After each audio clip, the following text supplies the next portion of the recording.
এখন জান্নাত চান না জাহান্নাম চান? জান্নাত চান কে কে? হাত উঁচু করেন তো, সবাই একটু উঁচু করেন তো ভাই, একটু নাড়া দেন, নাড়া দেন। ফি জান্নাতি ইয়াতাসাআলুন, তারা থাকবে জান্নাতে। তারা থাকবে কোথায়? জান্নাতে। আল্লাহ কি এখানে কারোর নাম বলছে? না, আল্লাহ কারোর নাম বলে নাই। আনিল মুজরিমিন, যারা জান্নাতে থাকবে তারা জাহান্নামীদের সম্পর্কে সমালোচনা করবে। কি করবে? সমালোচনা করবে। যে চিনতে পারবে, এই যে আমার ভাই, এই যে আমার চাচা জাহান্নামের আগুনে জ্বলতেছে, ওরা দেখলেই চিনতে পারবে। জাহান্নামের একটা দারোয়ান আছে, বলেন তো নাম কি? এই আপনার অবস্থা মালিক দারোয়ান যে কয় মা সালাকাকুম ফি সাকার, আপনি বলতেছেন যে আপনার চাচা জাহান্নামে ঢুকতেছে, আপনার একটা প্রশ্ন আছে। আমি যা বলতেছি কোন রাজনৈতিক দলের পক্ষে আপনি কথা বলতেছেন না? না, আমার ওয়াজ আমি এখানে আগেই কইছি, ভোট চাইতে আসে না। আমি যা বলবো 500 টাকা তখন আমাদের সব পাবে। কারণ এই মঞ্চ করছে টাকা পয়সা খরচ করে, ভোটের টাকা আলাদা, ওয়াজ টাকা আলাদা। কথা বুঝতে পারছেন? আমি একটা দল করি আলহামদুলিল্লাহ, আপনি একটা করেন আলহামদুলিল্লাহ, কিন্তু হ্যাঁ আমি কি বলবো, রাসূল যা করেছেন আপনারা তাই করেন। এর ভিতরে ভোট আছে, এর ভিতরে রাজনীতি আছে। আমার এত খোলামেলা বলা কোনো প্রয়োজন না। না, কারণ আমার আল্লাহ আমার দারোগা হিসাবে পাঠায়নি যে আপনারা পিটাই হেদায়েত করেন। আল্লাহ আমার বলার কথা বলছে, আমি বলছি, মানলে ভালো, না মানলে আপনার ব্যাপার। আমি দেখাই দেবো যে এটা জান্নাত, এটা জাহান্নাম। আমি যে পথে যাব, আমি চশমা করে দেখতে পারতেছি আপনি জাহান্নামে চলে গেছেন, আমি চলে গেছি, এই ফিরানোর দায়িত্ব আমার আপনার। কথা বল না কেন? মালিক দারোয়ান যাই আপনি কইতেছেন মা সালাকাকুম ফি সাকার, হে মালিক দারোয়ান আমার চাচা দেখলাম ভিতরে জাহান্নামে ঢুকতেছে, কি কারণে? মালিক দারের ভিতরে একটা শিক্ষা আছে। আবার মালিক দারোয়ান বলবে ভিতরে কি হইতেছে আল্লাহ জানে, আল্লাহ শুধু আমার দায়িত্ব দিয়েছে গেটম্যান হিসাবে। কি ম্যান হিসাবে? এর ভিতরে যে শিক্ষাটা আছে, আল্লাহ যার যেখানে দায়িত্ব দেয় সে সেখানেই দায়িত্ব পালন করে। আর আমাকে 3 নম্বর ওয়ার্ডের সভাপতি বাপ কায়দা দেখলে মনে হয় 4 বারের মন্ত্রী। কথা বল, এরকম একটা মুসাম দিয়ে চলে না? আমি সভাপতি একটু দোয়া করে কথা নামাজ করেন, তাই না? হুজুর আমার লুঙ্গি না পাক, ওরে টাটকা শয়তান। কথা বল না, তো 60 বছরে বলে লুঙ্গি না পাক। সভাপতি আমি, আমার জন্য দোয়া করবেন ইনশাআল্লাহ। খালি নামাজ করি না, তাছাড়া ইনশাআল্লাহ ভালো কাজ করি। নামাজ করে না, সেবার ভালো কাজ করে কেন? আমার কাছে একটা কথার উত্তর দেন তো আপনারা, যে চেয়ারম্যানের চরিত্র নাই সেই চেয়ারম্যানের কাছে কোনোদিন চরিত্রের সার্টিফিকেট আনা যেতে পারে? ও তো নিজেরই চরিত্র না, আমার চরিত্র সার্টিফিকেট দিলে কি? আমার মনে হচ্ছে আমি বেশি বেশি হয়ে গেছি, আমি বাড়ি যাইতে পারবো তো?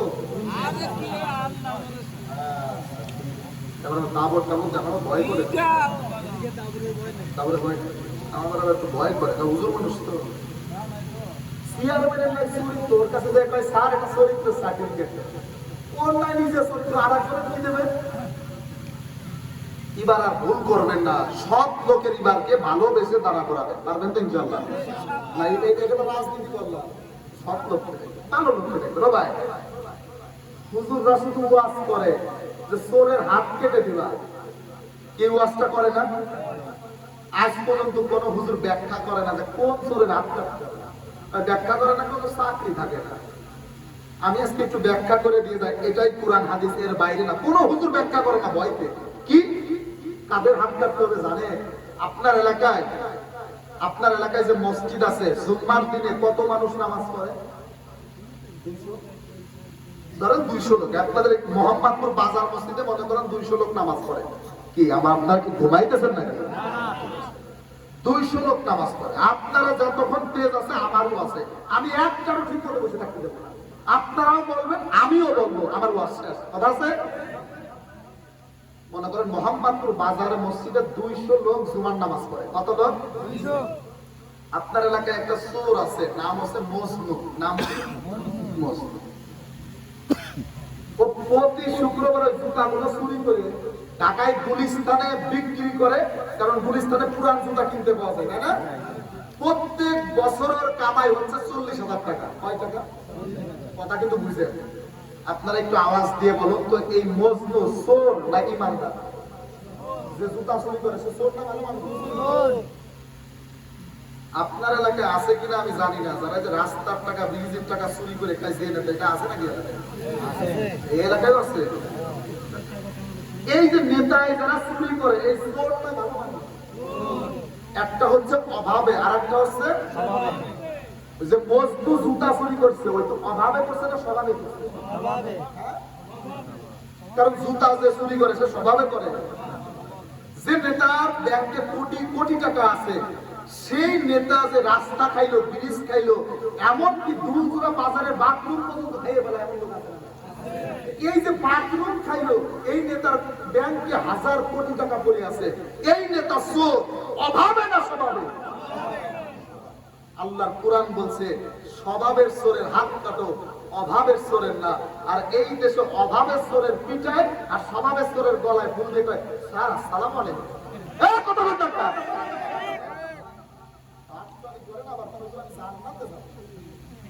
স্বভাবের আপনি বিরিয়ানি শিখতে রে সেটা নিতাই চৌধুরী স্যার আসসালাম বড় চোর এই কথা বলতে সে করবে স্যার আসসালামু আলাইকুম। আর আপনি মজদুরের পিঠা আর আপনি কোন আমি ইমানদার, এরকম টাটকা বেঈমান আল্লাহর কাছে কিছু আসা যায় না। এই ধরে আটকাবেন, এক ধরে আটকাবেন, বাকি 300টাই এমনি ভালো হয়ে যাবে। এই কথা বলতে কি আমি মনে একটু বেশি বেশি বলে ফেললাম? যে চোর হোক, বাকের সাহেব হোক, আরেক চোর হোক, যেই হোক, 1 টাকা চুরি করবেন ঠাস করে হাত কেটে নামায় দেবেন। কথা বল না, এই সিস্টেমটা চালু করেন তো। আপনি নেতা আছে স্যার আসসালামু আলাইকুম আর মজদুরের পিঠা আল্লাহ আপনারা মাফ করবে। আল্লাহ কইতেছে এই দিয়ে আটকা ওই দিয়ে, কারণ যেটা অভাবে করে ওইটার চাকরির ব্যবস্থা করে দে, আর যেটা স্বভাবে করে ওইটার ধরে পিঠা। আর আপনারা খান স্যার, আমিও পয়সা আপনি কত করে কি করবেন? আল্লাহ আমাদেরকে হেদায়েত দান করুন, আগে আমারে দান করুন। চলে বলে না আমি ওই যে মনে আছে তো মালিক দারোয়ান, মালিক দারোয়ান বলতেছে কি ভিতরে যে আছে তার দায়িত্ব, আমার দায়িত্ব শুধু গেটম্যান, ভিতরে আমার কোনো দায়িত্ব নাই। আমার কথাকে ভাঙে বুঝাইতে পারতেছি? বাসর ঘরে স্ত্রী স্বামীকে জিজ্ঞাসা করে ও স্বামী তুমি কি চাকরি করো? বলে আমি গেটম্যান। এটা কোনো চাকরি হইলো? আমার ক্ষমতা আছে কত জানো? বলে গেটম্যানের আবার কি ক্ষমতা? ও সকাল বেলায় লাল পতাকা নিয়ে চলে গেছে মধুখালী রেল স্টেশনে। ও ঢোলজোড়া বাসে আওয়াজ দিয়ে বলো লাল পতাকা কিসের সংকেত? লাল পতাকা দেখে চলন্ত ট্রেন থেমে পড়ছে। ট্রেনের ড্রাইভার এসে বলতেছে স্যার রোড ক্রসিং কোনো ঝামেলা? বলে কোনো ঝামেলা নাই, আমার পরে আমি ক্ষমতা দেখালাম। দেখো আমি পতাকা উঁচু করেছি, চলন্ত ট্রেন থেমে গেছে, ক্ষমতা আছে না নাই?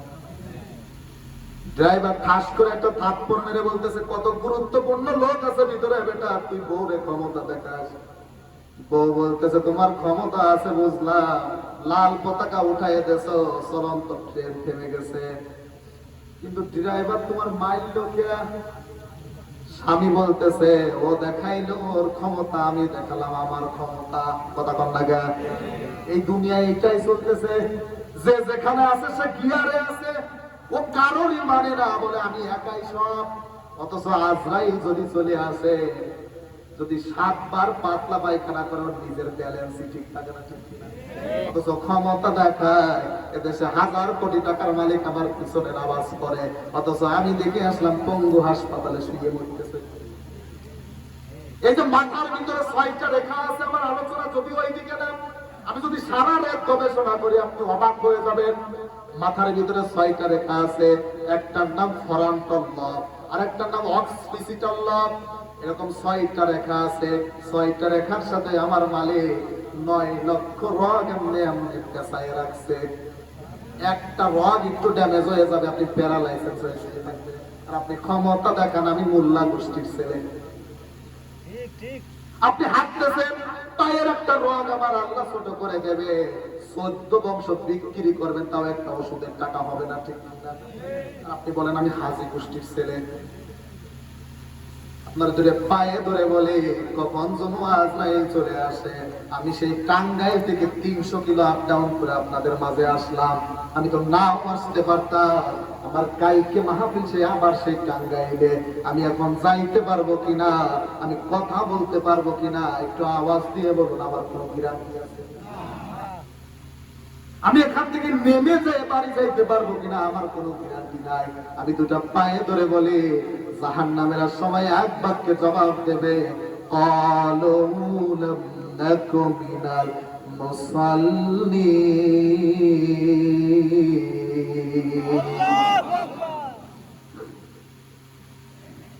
জাহান্নামের সবাই এক বাক্যে জবাব দেবে, আমরা মুসল্লি থাকা অবস্থাও নামাজ পড়তাম না। ও ধুলজোড়াবাসী, একটু আওয়াজ দিয়ে বলুন, আপনার এলাকায় বেনামাজি আছে না নাই? জোরে বলুন। সমাজে দেখবেন বেনামাজিদের একটু দাপট বেশি, ঠিক কিনা? কি কষ্ট হচ্ছে আপনাদের? শেষ করে দি বাবা, ঠিক আছে। আমি আপনাদের কষ্ট দেব না, বলবেন হুজুর শেষ করে দেন, আমি 1 মিনিটও আগাবো না। আমার মনে হয় আপনাদের কাছে খারাপ লাগতেছে না? হযরতে মূসা আলাইহিস সালাতু ওয়াস সালাম, এখন ব্যাখ্যা দেওয়ার সময় না, শুধু টাচ দিয়ে যায়। হযরতে মূসা আলাইহিস সালাতু ওয়াস সালাম, তার কাছে একটা যুবতী এসে বলতেছে, আমি তো জিনা করেছি, গর্ভবতী হয়েছি, বাচ্চা ডেলিভারি দিয়ে আসার দিয়ে মেরে ফেলেছি। আপনারা একটু আওয়াজ দিয়ে বলো, জিনা করা ভালো কাজ না খারাপ কাজ? এখন বল শুনতেছি বুড়ো মানুষরাও নাকি জিনা করে আপনার লাগে আছে, এটা নাকি শুনতেছি। আমি যেহেতু জিনা করেছি, গর্ভবতী হয়েছি, বাচ্চাটালে ডেলিভারি দিয়ে আসার দিয়ে মেরে ফেলেছি, আমার মতো জঘন্যতম মহিলা আর এই দুনিয়ায় আছে? হযরতে মূসা আল্লাহর ওহীর অপেক্ষায় না থেকে বলতেছে, তোমার মতো জঘন্যতম মহিলা আর এই দুনিয়ায় নাই। ওই মহিলাটার চোখের পানি ছেড়ে দিয়ে কাঁদে আর বলে, আল্লাহ তুমি আমারে মাফ করে দাও, আমি ওই কঠিন জাহান্নামের আগুন সহ্য করতে পারবো না। ও ধুলজুরাবাসী আওয়াজ দিয়ে বলো, জাহান্নামের আগুন কি সহ্য করা যাবে? 20 মিনিট শুধু আমার দিকে মনোযোগ দিয়ে তাকায় থাকে, আপনার চোখ দিয়ে অটোমেটিক টপ টপ করে পানি পড়তে থাকবে, আপনি টেরও পাবেন না। জাহান্নামের আগুন কেমন হবে জানো? লা ইয়ামুতু ফিহা ওয়ালা ইয়াহইয়া। আল্লাহু আকবার। জীবিত অবস্থায় মানুষকে জাহান্নামের আগুনে পুরানো হবে, জীবিত অবস্থায়। জান্নাত কেমন হবে জানো? খালিদিনা ফিহা লা ইয়াবগুনা আনহা হিওয়ালা।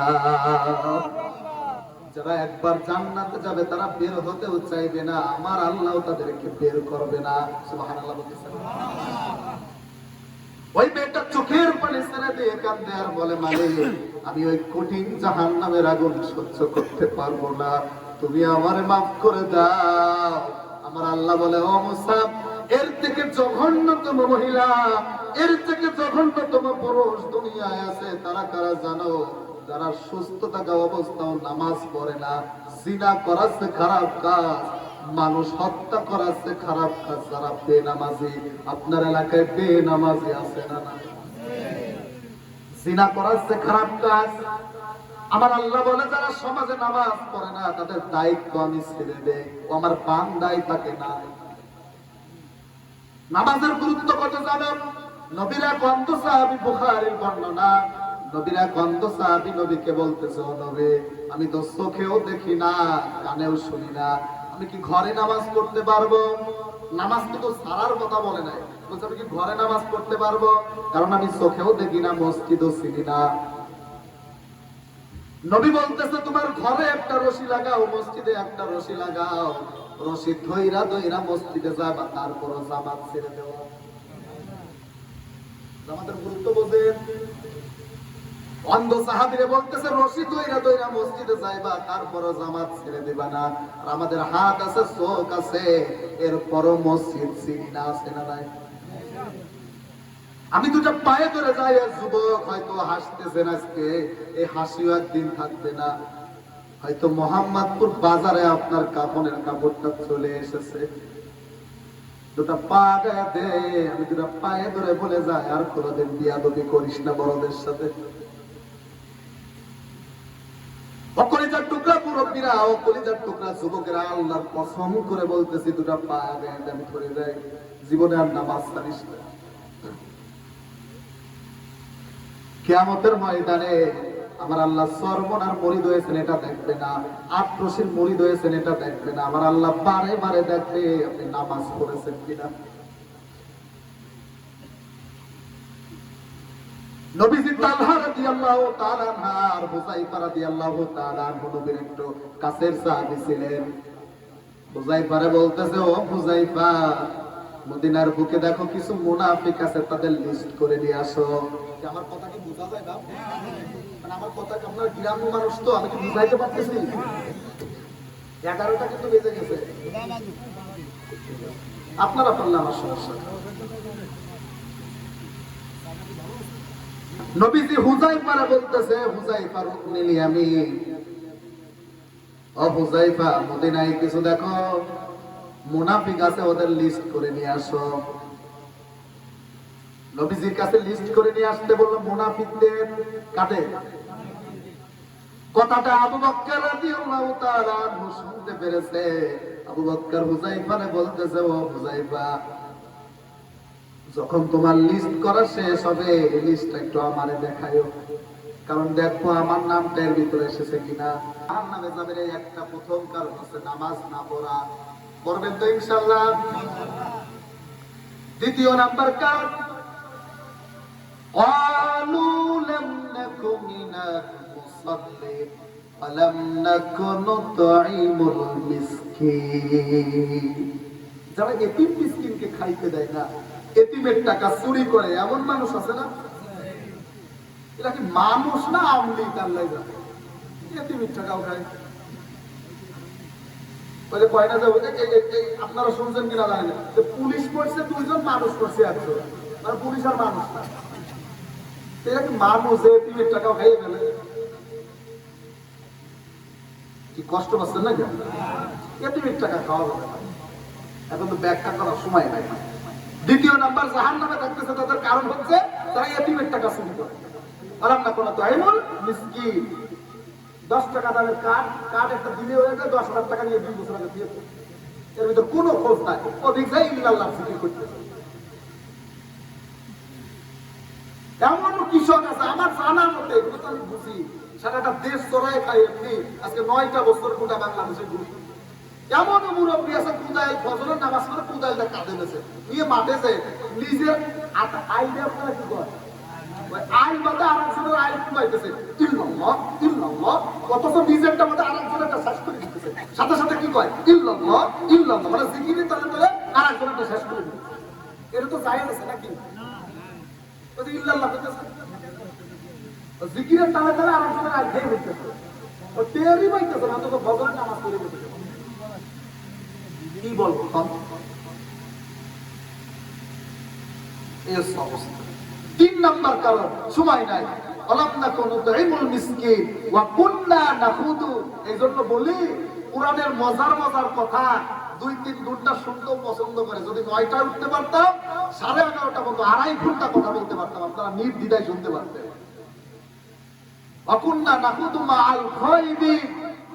যারা গীবত করে, সমালোচনা করে, এলাকায় সমালোচনা গীবত আছে না?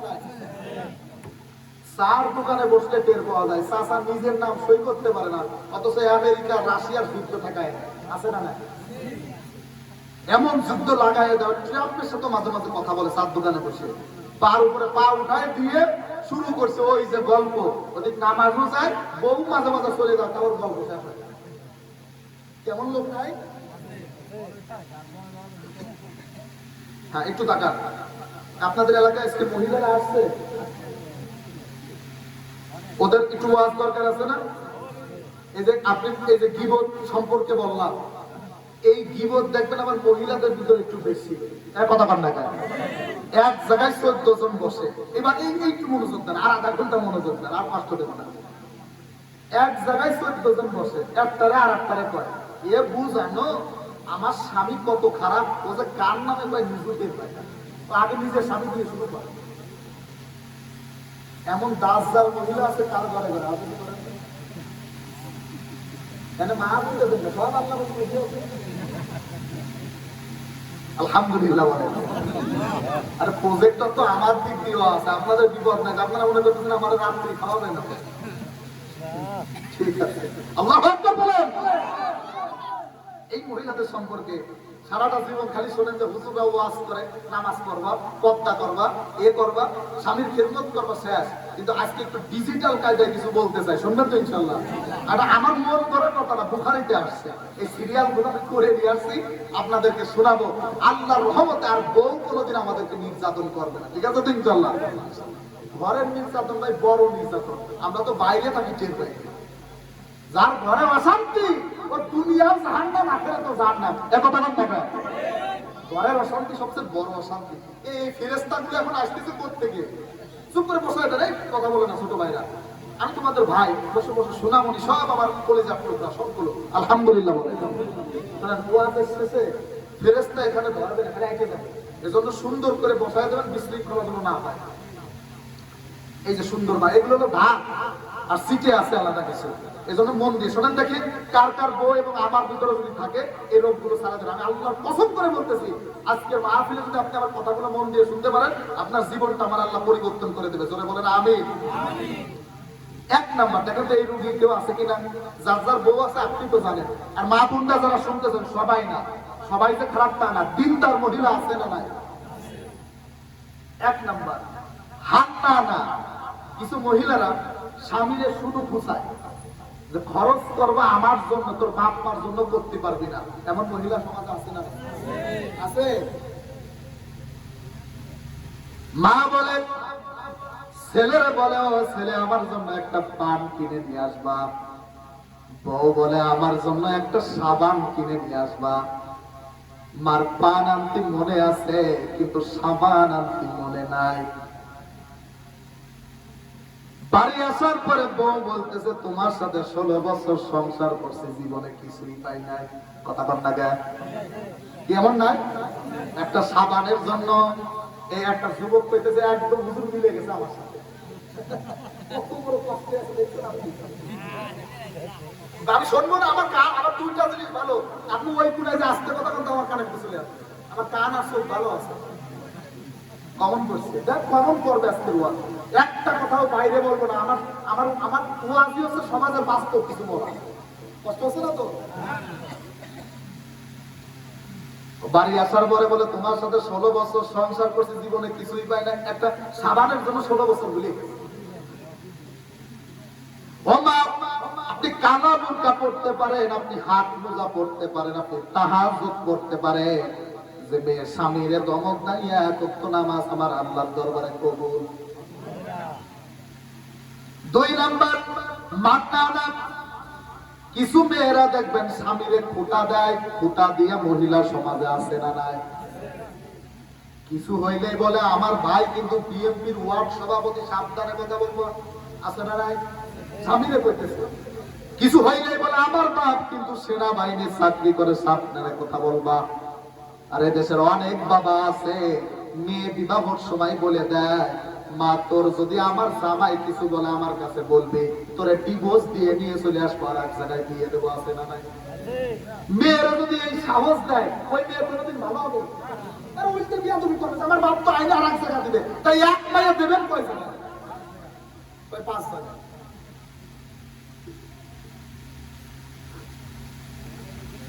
একটু শোনেন, নবীজি, নবীর কলিজার টুকরা ফাতেমা রাদিয়াল্লাহু তাআলা আনহা কিছু বলেন না? ফাতেমা রাদিয়াল্লাহু তাআলা, একটু সামনে আসেন। ফাতেমা রাদিয়াল্লাহু তাআলা আনহা ওর কানে কানে বলতেছে, নবী নিজে বলতেছে, বুখারীর বর্ণনা, তোমার আচরণে যদি আমার জামাই আলী কষ্ট পায়, আমি নবী নিজে বললাম তোমার জানাজায় যাব না। নবী বলতেছে তার মেয়ে। বলেন এই কথা যদি কোনো বাবা তার মেয়েরে বলে দেয়, কোনোদিন কি স্বামীর সাথে বিয়ে করতে পারে? আর উল্টা শিখায় দেয়, জামাই যদি কিছু বলে আমারে বলবা, তোরা ডিভোর্স দিয়ে দিয়ে এসে আর এক জায়গা দিয়ে দেবে। ওই মেয়ে কোনোদিন ভালো হবে? এই জন্য মেয়েদের ভালোবাসবেন।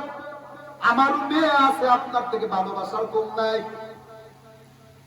আমি যে বাসাতে থাকি সেই 3 তলায় ফ্ল্যাটে থাকি, ও যদি টের পাই যে আমি নিচে আসছি রাত 2টায়, 3 তলা থেকে আমার 4 বছরের হুমায়রা নিচে চলে আসে। আপনার থেকে আমার মেয়ের ভালোবাসা কম নাই, অথচ মেয়েদেরকে কখনো সাহস দিয়ে বা শ্বশুর বাড়িতে পাঠাবেন না যে কেউ কিছু বলে আমারে বলবে। কখনো স্বামীর মনে খুঁটা দেবেন না। বুখারীর বর্ণনা, আল্লাহ বাদে যদি কারোর উপরে সিজদা দিয়া ফরজ থাকতো, স্বামীর পায়ের উপরে আমার আল্লাহ সিজদার ব্যবস্থা করে দিত। স্বামী আল্লাহর পক্ষ থেকে বড় নিয়ামত। 3 নাম্বার দেখেন, এমন কাজ সমাজে আছে না নাই? শুধু মেয়েদের দোষ না, ছেলেদেরও আজকে ওয়াজ আছে। 3 নাম্বার আন্না না, কিছু মেয়েরা দেখবেন স্বামীরে খেদমত করে না। এই যে বুড়ো মানুষ সারাদিন ধান লাগায়, কম লাগায়, পাট লাগায়, মাঠে কাজ করার পরে বাড়ি যেয়ে বলে বিবি আমারে 1 গ্লাস পানি দাও। এদেশে অনেক ডিজিটাল বউ আছে, ভাই তোমারটা তুমি খাও, আমি টিভি দেখতেছি। আছে না?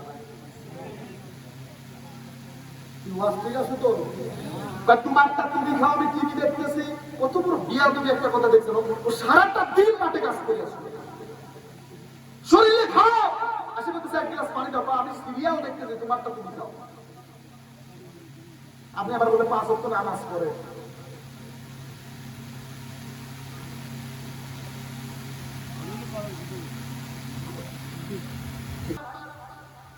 কান্না না, কিছু মায়ে দেখবেন অহংকারী হয়। 5 নাম্বার হাতটা কর, স্বামীর পছন্দের গুরুত্ব দেয় না।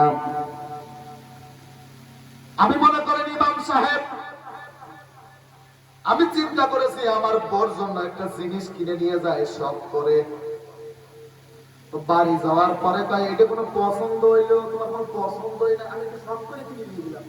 ও ভালোবেসে বলবে আলহামদুলিল্লাহ, ও না ভাই এটা কোনো শখ হইলো তোমার, কি আমার আছে না? এটা কোনো পছন্দ হইলো? আমার বান্ধবীরা 3000 টাকার জিনিস পরে, আর তুমি কি ছাতা মাথা নিয়ে আসছো? ও বলে নামাজ পড়ে। 6 নাম্বার, 7টা পয়েন্ট আমার গুরুত্বপূর্ণ। এদেশের অধিকাংশ যুবকরা হারাম ইনকাম করে একমাত্র বউর কারণে। ইমাম সাহেবের বেতন 3000 টাকা, কপালে এমন একটা বউ জুটছে, বিউটি পার্লারে শাস্তি লাগে 10,000 টাকা। কথা বল না? ও সুন্দরী বউ টিকানোর জন্য কি করবে? লাস্টে 60,000 টাকা হারাম পথে ইনকাম করে। ঠিক এদেশের অধিকাংশ যুবকরা বউর কারণে দেখবেন হারাম পথে ইনকাম করে, কারণ বেতন নিয়ে সন্তুষ্ট না। আপনার স্বামী 10,000 টাকা কামায়, এইটা নিয়ে আপনি সন্তুষ্ট থাকেন। এই 10,000 টাকার ভিতরে 10 লাখ টাকার বরকত একজন দেবে, তিনি কে? 7 নাম্বারটা বলবো না, বললে আমার সমস্যা আছে না, আমি আর একদিন এসে বলবো। তাহলে মাইক ছাড়া বলতে হবে, মহিলারা শুনলে ঝামেলা আছে। 7 নাম্বারটা হচ্ছে বাররাকা। সমাজে কিছু পুরুষ মানুষ আছে, ওর হাতে সকালে আর বিকালে পিটানি খায়, আছে না নাই? কারা কারা খাইছেন একটু হাত উঁচু করেন। কেউ নাই। আপনার এই গ্রামে যৌতুক আছে, যারা দেখবেন যৌতুকের টাকা নিয়ে আছে, এই লোকগুলোই সকালে আর বিকালে পিটানি খায়, ঠিক কিনা? তুমি কেমন পুরুষ যৌতুক খাওয়া লাগবে? হাতে চুরি পরবা, কানে কানেরটা পরবা, তারপর যৌতুক যদি খাইয়ে থাকো, তুমি যদি পুরুষ মানুষ হয়ে থাকো, বাদাম বেচে খাবা, ভ্যান চালাইয়ে খাবা, এরপর শ্বশুর বাড়ি থেকে 1 টাকা আনবা না। আপনি যুবক মানুষ, শ্বশুর বাড়িতে টাকা আনেন মানে আপনি মানুষটা বলে না।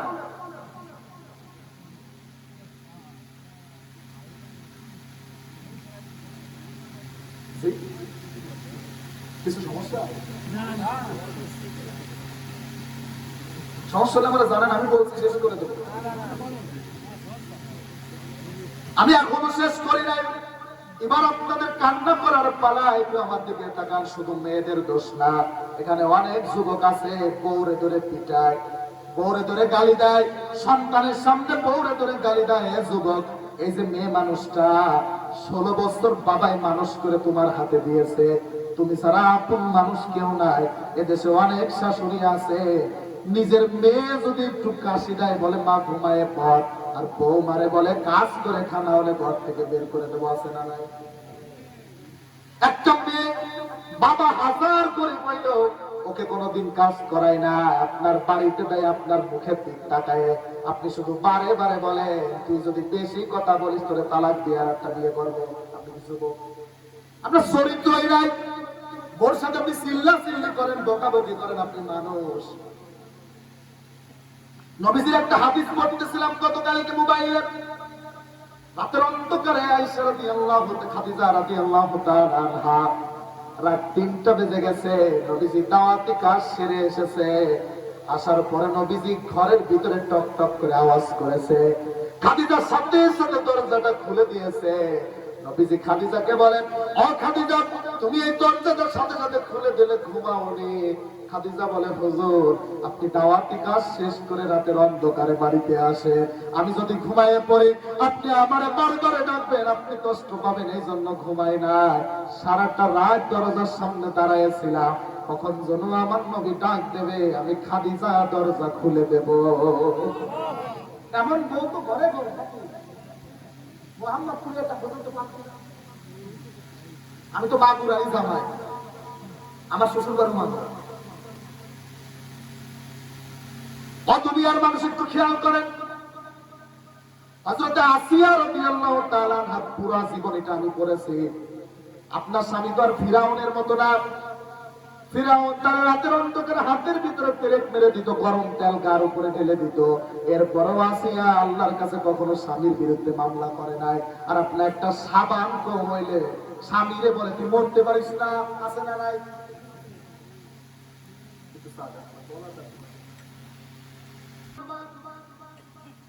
এবার একটু মন খুলে শোনেন, আমি 10টা মিনিট কিছু কথা বলি, শেয়ার করে আপনাদের সাথে। একটু আমার দিকে তাকান, মনোযোগ আছে না নাই? আরো জোরে বলেন, আছে না নাই? আর কোনদিন বাপ মারে কষ্ট দিয়েন না। বাপ মা যে কত বড় আপন আমি আপনারে কেমনে বোঝাবো। বাপ মা যে কত বড় আপন। ছোট্ট পেটে আমার মা আমার জায়গা দিয়েছে। এদেশে অনেক মানুষ আছে ঢাকায় 2 কোটি টাকা দিয়ে ফ্ল্যাট কেনে, বাবা মার জায়গা হয় না, আছে না নাই? আমার আলোচনা প্রায় শেষ। এইটুক যদি একটু মনোযোগ দিতে পারেন, এখানে দেখবেন একটা কিয়ামতের মধ্যে কান্নার রোল করে হাউমাউ হয়ে গেছে। একটু তাকান, মাঝে কত কষ্ট করে আমার মানুষ করেছে, ওই মার অনেকে কষ্ট দেয়। আমি একবার গাজীপুর বৃদ্ধাশ্রমে গিয়েছিলাম, একটা বুড়ি মা আমাকে জড়াই করে হাউমাউ করে কান্নাকাটি করতেছে আর বলতেছে, নাই হুজুর আমার 2টা সন্তান, একটা এমবিবিএস ডাক্তার আর একটা হচ্ছে ইঞ্জিনিয়ার। বললাম মা আপনি কেন বৃদ্ধাশ্রমে? আমারে বলে, হুজুর বৌমা বলেছে ওই বুড়ি মারে যদি ঘরের ভিতরে রাখিস তোরে ডিভোর্স দিয়ে চলে যাব।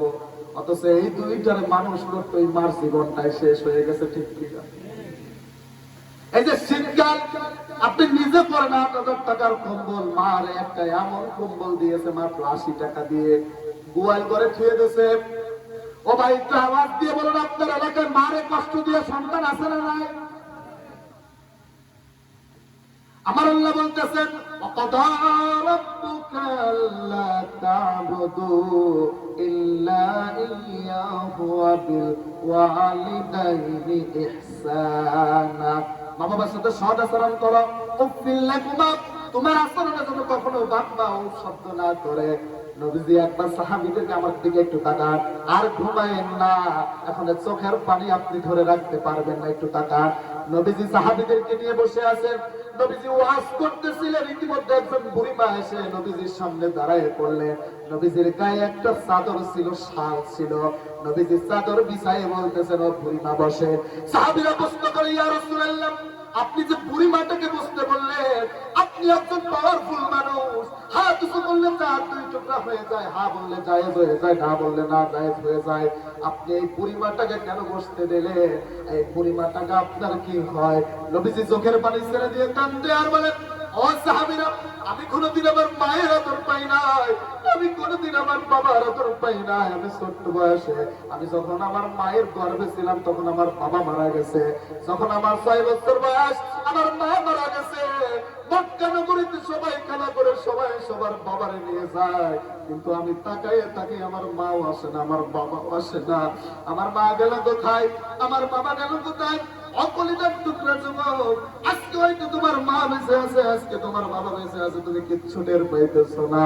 নবীজি সাহাবীদেরকে বলেন, ও সাহাবীরা, আমি নবীর গায়ের চামড়া দিয়েও যদি আমার মা হালিমা তার গায়ের চামড়া দিয়েও যদি আমি তাকে জুতা তৈরি করে দেই, আমার এক ফোঁটা দুধের ঋণ আমি নবী কোনোদিনও শোধ দিতে পারবো না। মা যদি কাফের হয় তার বিচার করা যাবে না। আবু হুরায়রা রাদিয়াল্লাহু তাআলা আনহু নবীজিকে এসে বলতেছে, ও নবী গো, আমি আপনার কাছে আসি বলে আমার মা আমারে ধরে পিঠায়, আমি আপনার কাছে আসি বলে আমার মা আমারে ধরে মারে। রাসূল বলতেছে, তোমার মা যদি কাফের হয় আমি নবী বিচার করতে পারবো না। আবু হুরায়রা বলে, ও রাসূল, আপনারা আমি বিচার করতে বলতেছি না, আমার মায়ের জন্য দোয়া করে দেন, আমার মা যেন হেদায়েত পায়। বলে, হ্যাঁ, এটা আমি দোয়া করতে পারি। আবু হুরায়রা দৌড়ে বাড়ি চলে যায়। সাহাবীরা আবু হুরায়রা ধরে বলতেছে, আবু হুরায়রা দৌড়াও কেন? বলে, আমাকে ছেড়ে দাও, আমি দেখবো আমার রাসূলের দোয়া আগে পৌঁছায় না, আমি যাই আগে পৌঁছাই। ঘরের ভিতরে যায়, দরজাটা টুকটা দিয়ে খুলে ফেললো। মা আবু হুরায়রার দরজায় ধরে বলতেছে, আবু হুরায়রা, তুমি যে মুহাম্মদ নবীর কাছে যাও, ওই নবীর কাছে আমারও নিয়ে চলো। আবু হুরায়রার মা কাফের ছিল, নবী বিচার করে নাই, হিদায়াতের জন্য দোয়া করেছে। অথুলজনাবাসী, আমার আপনার মা তো কাফের না, আমার আপনার মা তো কাফের না, এইভাবে কিভাবে বিচার করেন? 10 মাস 10 দিন একটা সন্তানকে পেটে রাখা হয়, 6 মাস বয়স হয়ে গেলে ওই সন্তান পেটে লাথি দেয়, মারে খাইতে দেয় না। দেখবেন মা খাবারের সময় বমি করে দেয়। দুনিয়াতে গর্ভ ধারণ করার পরে 2.5 বছর দুধ পান করানো হয়, 2.5 বছর দুধ পান করানো হয়। সন্তান ডান পাশে প্রসাব করে দিয়ে সন্তানকে বাম পাশে নিয়ে শোয়ায়, বাম পাশে প্রসাব করে দিয়েছে, বা মাঝখানে শোয়ায়, মাঝখানে প্রসাব করে দিয়েছে। মা প্রসাবের ভিতরে শুয়ে সন্তানকে বুকের উপরে এরকম ভাবে লালন পালন করেছে। ওই সন্তান বড় হইলে মায়ের বুকে লাথি দেয়, এমন সন্তান আছে না? ঘুমাচ্ছেন আপনারা? ঘুমাচ্ছে? আমি দোয়া করে সূরা ফাতিহা পড়েন একবার, সূরা আর একটু চালাবো। আমি অনেক কষ্ট করে আপনাদের ভিতরে আসতে, অনেক কষ্ট করে। আজকে রাস্তায় কোনো গাড়ি চলতেছে না, মানে একরকম পলায়ে পলায়ে আসছে।